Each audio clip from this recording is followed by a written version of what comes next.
atangira kuburanwa mu mizi. Nyamara ariko Sergeant François Kabayiza umwe mu baregwa wasezerewe mu ngabo abanza kuregera urukiko ko yakorewe iyicarubozo n'umusirikare ufite ipeti rya kapiteni.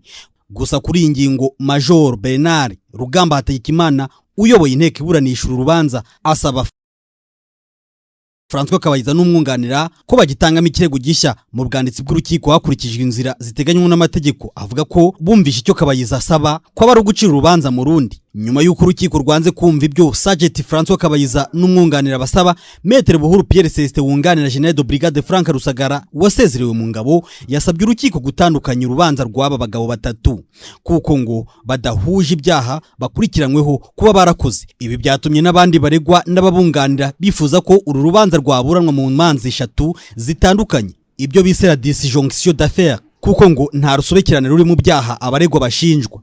Maître Buhuru Pierre Celestin wunganira Frank Rusagara yavuze ko abaregwa nta mugambi umwe bigeze bagira mbere yuko bakora ibyaha bashinjwa.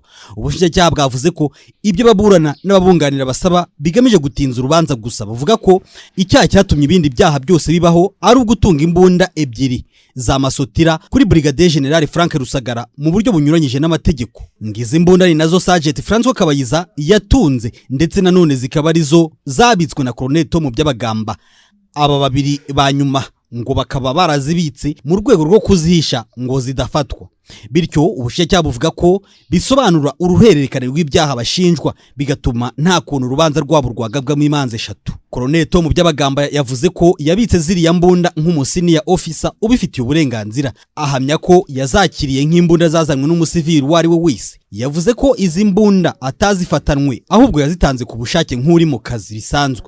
Ibi ubushinjacyaha bwa gisirikare bubitera utwatsi bukavuga ko yazifatanwe kandi bukaba bubifitiye ibimenyetso buzagaragaza mu mizi y'urubanza. Bumushinja kuba yaranatunze izi mbunda mu rwego rwo kuzibangatanya ibimenyetso. Impaka kuri iyi ngingo mu rukiko zafashe igihe kirenga amasaha 5, bituma abagize inteko iburanisha urubanza bajya kwiherera ngo bagarukane umwanzuro. Urukiko ruvuye kwiherera no kwiga kuri ubu busabe rwanzuye ko Maître Gakunzi Valerie na Maître Buhuru Pierre Celestin ndetse na Maître Nkuba Milton nta ugaragaza ibimenyetso byatuma uru rubanza rutandukanwa. Ruhita rutesha agaciro icyifuzo cy'abaregwa n'ababunganira, runategeka ko urubanza ruhita rukomeza ku Urukiko rw'ibanze rwa Kicukiro rwongeye gusubika iburanisha mu rubanza ubushinjacyaha buregamo Tom Byabagamba icyaha cy'ubujura bwa telefoni ashinjwa ko yakorewe mu rukiko rw'ubujurire ku Kimihurura ubwo yari yagiye gusomerwa. Kwa 21 Nyakanga 2020 nibwo bwa mbere yitabye urukiko rw'ibanze rwa Kicukiro kugira ngo abazwe kuri ibi byaha. Icyo gihe iburanisha ryahise risubikwa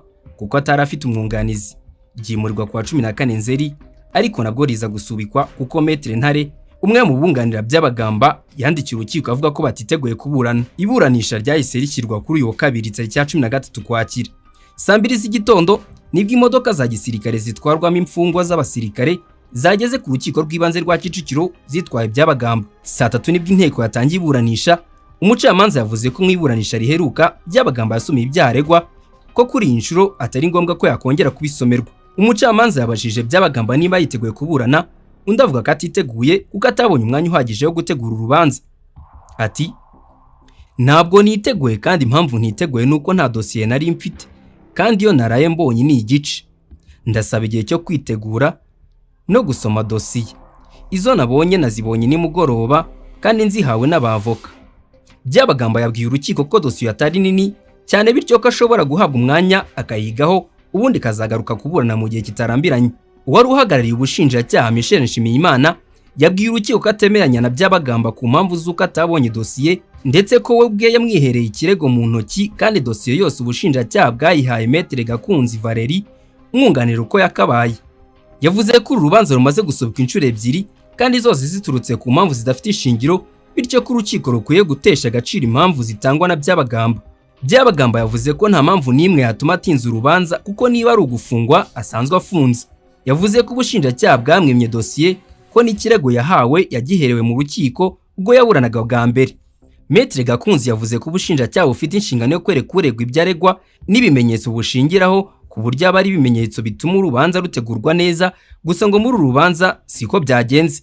Umushinjacyaha Nshimiyimana yabwiye urukiko ko kuba Byabagamba yarabonye dosiye ariko akabona ituzuye yagombaga kwegera ubushinjacyaha akagaragaza imbogamizi afite ndetse akajya no mu bwanditsi bw'urukiko akagaragaza ikibazo cye. kutabikora ngo bigaragara ko icyifuzo cye nta shingiro gifite. Yavuze ko guhora urubanza rusubikwa nta mpamvu zihari, nta butabera bwa burimo, kuko igihe rwasubikiwe gihagije. Maître Gakunzi yavuze ko yahawe inyandiko 6 mu 9 zigize dosiye, bishimangira ko dosiye ituzuye, akavuga ko atumva ubutabera ubushinjacyaha buri kuvuga, mu gihe bw'ubwabwo budafasha uregwa kubona ibimenyetso bishingirwaho aregwa, kuko ari nabyo bishingirwaho yiregura. Umushinjacyaha yabwiye urukiko ko Byabagamba yabonanye inshuro 2 n'abunganizi be ko bakwiye kuba baraganiriye kuri dosiye ye, ku buryo uyu munsi baba biteguye kuburana. Byabagamba yavuze ko yabonanye n'abunganizi be, ariko kubonana ntacyo bivuze mu gihe badafite dosiye. Yavuze ko mu nyandiko zitaraboneka harimo n'ibimenyetso, kuko ari byo umuntu ashingiraho yireguriraho. Umucamanza nyuma yo kumva impande zombi yanzuye ko iburanisha risubitswe, ko rizasubukurwa tariki ya 22 Ukwakira. Byabagamba aregwa icyaha cyo kwiba giteganywa n'ingingo y'165 kigahanishwa n'166 mu itegeko riteganya ibyaha n'ibihano mu Rwanda ryo mu mwaka 2018. Iki cyaha gishingiye ku bujura bwa telefoni n'indahuzo yayo ashinjwa ko yibye. Amakuru yizewe agera ku gihe nuko ku itariki ya 12 Werurwe 2020 umutwe ushinzwe imyitwarire mu gisirikare military police wasatse ishami rya gereza rya gisirikare riri mu kigo cya gisirikare cya Kanombe, hagamijwe kureba niba nta bintu bibujijwe abafungwa baba batunze birimo ibyafasha mu gukora icyaha. Muri iryo saka bivugwa ko Byabagamba yafatanywe telefone ya Samsung Galaxy J2 yinjijwe muri gereza rwihishwa. Akimara kuyifatanwa ngo yabashijwe aho yayikuye, asubiza ko mu rukiko rw'ubujurire bwayitwaye atayihawe na nyirayo ubwo yagiye gusomerwa. Amakuru avuga ko muri uko kubazwa yasubije ko yayicomokoye aho yari yayicometse ku muriro, maze iyo n'indahuzo yayo arabitwara. Aha niho havuye icyaha cy'ubujura aregwa. Mwibazwa rye muri RIB ngo yavuze ko atemera icyaha kuko ngo ajya kuyitwara nta nabi yari igamijwe, ngo ndetse ngo iyo amenya nyirayo yari kubimubwira.